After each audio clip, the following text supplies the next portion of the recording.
استاذ ابراهيم عبد الرحيم، عضو مجلس اداره، نائب رئيس مجلس اداره نادي الاسماعيلي، بنرحب بيك في موقع الاسماعيلي اس سي، وكل سنه وحضرتك طيب. الحمد لله بالسلامه من رحله الامارات. الله يسلمك. عايزين حضرتك كده تقييم بس شامل كده عن الرحله وظروفها واهم الاحداث اللي حدثت. هي الرحله في مقبلها كان الهدف منها ان احنا ننتقل من جو مصر الى جو خارجي اخر، ونتقابل مع مدارس كرويه اخرى ليها فكر اخر، نتقابل مع فرق اخرى، نتقابل مع شعب اخر، يبقى في بعض يعني ايه ربط كده وموده واتفاقيات او علاقات بيننا وبين الدول العربيه اخرى، وده اللي تم الحمد لله. وكان الهدف ايضا ان انا انتقل بلعبتي من جو الى جو اخر، والحمد لله تم وشبه معسكر، واللعيبه طبعا كان في تدريب منتظم وفي مباريات وديه اتلعبت مع فرق اخرى، والهدف في مقبله كان ان انا اشرك اللعيبه الجداد وابدا اقيم هؤلاء اللعيبه بالنسبه لي معايا اثبت فرقه مين في المكان ده، مين اقدر اغير مكانه، وده الهدف منها وده اللي تم الحمد لله. وقدرنا الكابتن الصبري وجهازه الفني ان هم يشركوا اكبر عدد كبير من اللعيبه الناشئين او اللي احنا استوردناهم مؤخرا. ظهر بعض المظهر طيب كويس جدا، واعتقد هو بدا يضع في حسبانه الفريق اللي هيبدا يشتغل الفتره القادمه ان شاء الله، وانه بدا يضع ايده على الفريق بصفه عامه ان شاء الله، وده كان هدفنا. الحمد لله الدوره تمت، يعني كان حصل فيها دروب اللي هو الفريق بتاع السي بتاع عمان بعد ما كان اشترك في الدوره كان عليه عقوبه من الاتحاد، ويعني عملت شبه ضيع النتيجه بتاعتنا اللي احنا فرحنا بيها، ضيع كل النتائج مش النتيجه دي كلها، كل النتائج. لكن احنا طبعا هي دوره وديه، لما بنبص للنتيجه ما فيش فيها مثلا مكسب وفائز ولا كل القصه ان احنا عايزين يبقى في اشتراك مع فرق اخرى، واحنا يعني لقائنا مع فريق اهلي طرابلس كان لقاء كويس، ولقائنا مع نادي الزفره فرقه كويسه برضه مش وحشه، والسي فرقه كويسه جدا هناك، ترتيبها هناك الفرق متقدمه في المكان بتاعنا في عمان هناك. لكن بصفه عامه انتقال لعبتي من مكان الى اخر، تغيير الجو. انا كنادي استفدت من هذا الموضوع. انا انتقلت بمعسكر مجاني كامل، انتقال ده اللي احنا كنا عايزين نسال عليه. الحمد لله معسكر مجاني ما دفعش فيه ولا مليم، كله تم على حساب نادي الزفره، واعتقد ده كويس جدا. النهارده لما انتقل انا اعمل معسكر، لو انا عملت معسكر مثلا داخل 6 اكتوبر هنا في مصر هيكلفني كام؟ لو عملت في اسكندريه هيكلفني كام؟ لا انا اخذت لعيبتي لو عملناها هنا في فندق في إتابة كلفني كام؟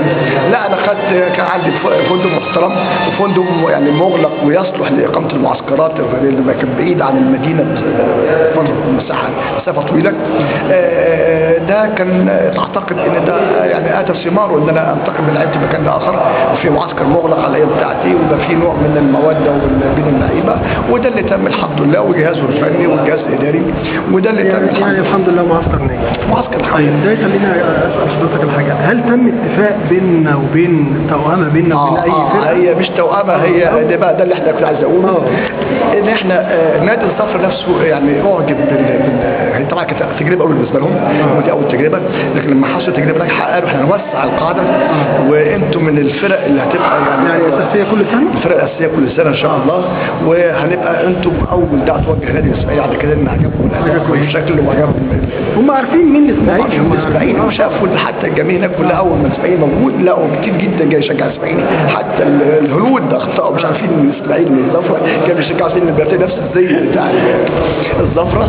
لكن بصفه عامه ده اللي احنا قدرنا نصل اليه مع نادي الزفره، ان يبقى احنا في شبه دوره سنويه مع تغيير الزمان الميقات بتاعنا، لان في رمضان بالنسبه لنا احنا بيبقى صعب شويه، او احنا كنا لسه مش مهيئين. وهو لما هيصعد وهيلعب في دوري المحترفين اكيد وهو طبعا هو كان دوري ناجح جدا جدا، انتقل بفرقه قويه وعنده دوري ترقي في الايام القادمه ان شاء الله.